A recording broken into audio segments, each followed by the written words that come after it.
Rose travaillait comme femme de ménage depuis 3 mois, mais elle n'arrivait toujours pas à s'habituer à l'ambiance.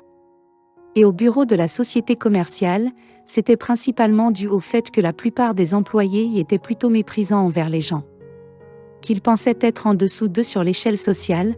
Après son divorce douloureux, Rose a dû subvenir à ses besoins, et a donc été forcée de devenir femme de ménage. Paul s'est joué d'elle pendant un bon moment, mais il s'est avéré que l'homme avait une autre famille. Rose soupçonnait qu'il pouvait avoir une liaison, mais elle croyait vraiment que tout finirait par s'arranger et que la vie reviendrait à la normale. La jeune femme a trouvé à plusieurs reprises des cheveux d'une autre femme sur les vêtements de son mari et une fois, elle a même trouvé une tache de rouge à lèvres sur sa chemise. Bien sûr, Paul a immédiatement trouvé une explication plausible, mettant cela sur le compte de longues négociations commerciales et d'autres absurdités incompréhensibles. Rose a supporté les mensonges de son mari pendant longtemps. Si quelqu'un d'autre avait été là à sa place, ils auraient probablement divorcé bien plus tôt. Finalement, Paul a avoué et a dit à Rose qu'il la quittait pour rejoindre son autre famille. La nouvelle a été un coup extrêmement douloureux pour Rose, qui appréciait le confort et la chaleur de la maison familiale plus que toute autre chose dans la vie. Peu de gens savaient que la raison pour laquelle Paul avait décidé de divorcer était que sa femme ne pouvait pas avoir d'enfant. En toute honnêteté, il faut dire que Rose n'a jamais consulté de médecin et qu'il est donc difficile d'être sûr de quoi que ce soit. Néanmoins, Paul a prétendu que sa femme était stérile, alors qu'il aurait tout aussi bien pu être celui qui avait le problème. « Je pars Rose puisque c'est moi qui ai acheté cette maison, tu as 2 semaines pour déménager », annonça l'homme sans plus de cérémonie. Rose était en train de préparer le dîner et fut tellement surprise qu'elle en lâcha même la cuillère. « Comment ça ? Tu pars, pourquoi ?» demanda la femme en parvenant à peine à maîtriser ses émotions. Bien sûr, Paul refusa d'expliquer quoi que ce soit et se contenta d'aller dans une autre pièce. Et Rose resta debout devant la cuisinière, comme collée à l'endroit. Des larmes amères coulèrent sur les joues de la femme, mais elles ne lui apportèrent aucun soulagement. Paul était la personne la plus proche de Rose, dans ce monde, ayant été élevée dans un orphelinat. La jeune femme appréciait la famille comme personne d'autre, car en avoir une était le rêve le plus cher de sa vie. Et maintenant, à cause de son mari infidèle, Rose se retrouvait de nouveau, en marge de la vie qui semblait si stable et prévisible il y a encore peu de temps. Puisque la jeune femme ne pouvait pas supporter de rester dans la même maison que Paul. Elle a fait ses valises et a quitté la maison le lendemain, peu de temps avant son divorce. Rose a commencé à suivre des cours de gestion, mais après tout ce qui lui était arrivé, elle n'a pas trouvé la force de continuer ses études. Bien sûr, quitter l'école était l'erreur la plus malheureuse que Rose ait faite dans sa vie, mais elle ne l'a compris que plus tard, lorsque la douleur causée par la séparation s'est un peu atténuée. Rose a dû faire le tour d'une 12aine de lieux de travail potentiels avant que la chance ne lui sourie, lorsqu'elle a rencontré Alfred Collin, directeur d'une des sociétés commerciales de la ville.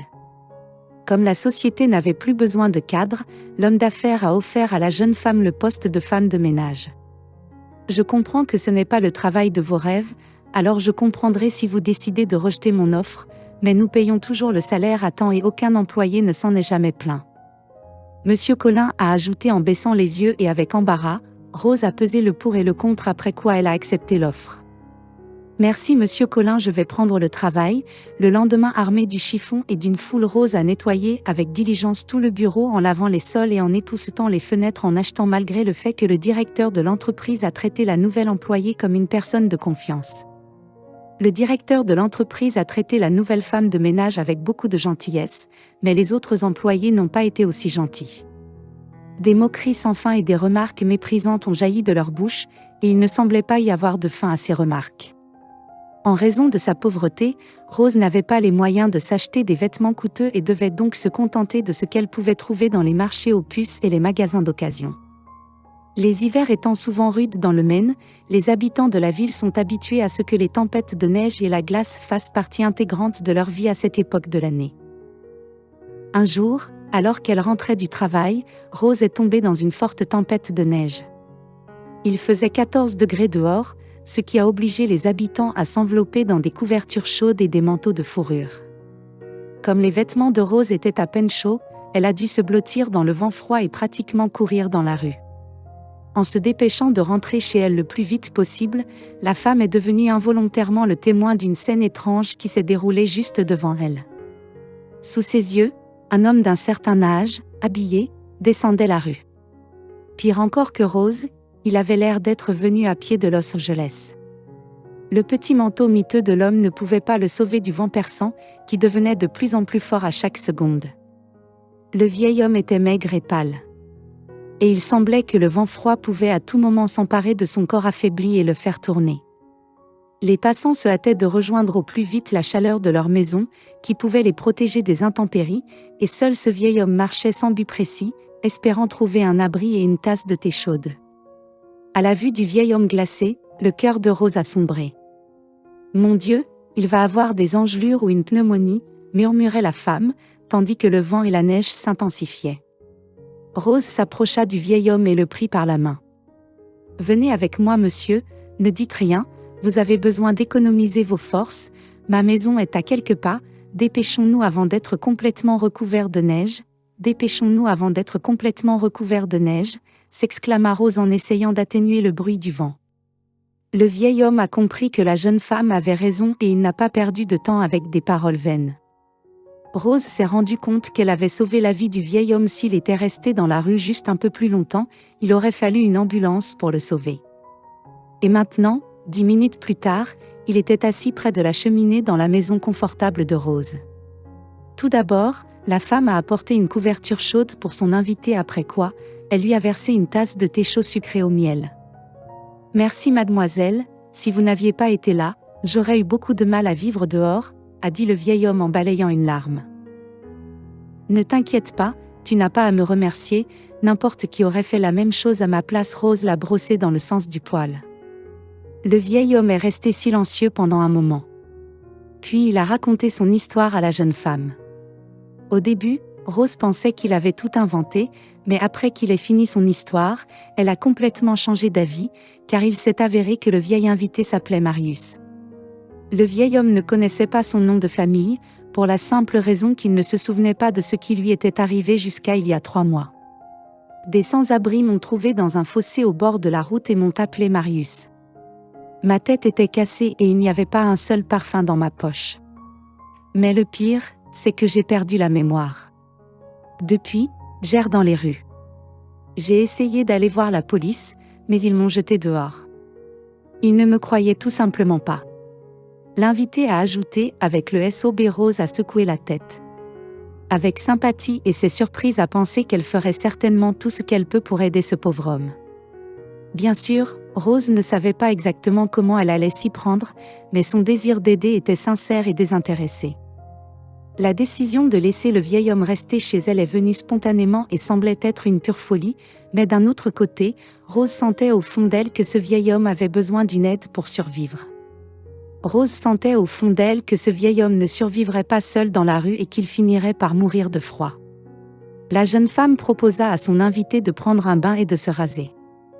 Rose voulait s'assurer que le vieil homme avait l'air décent avant de prendre sa photo pour la publier sur les réseaux sociaux.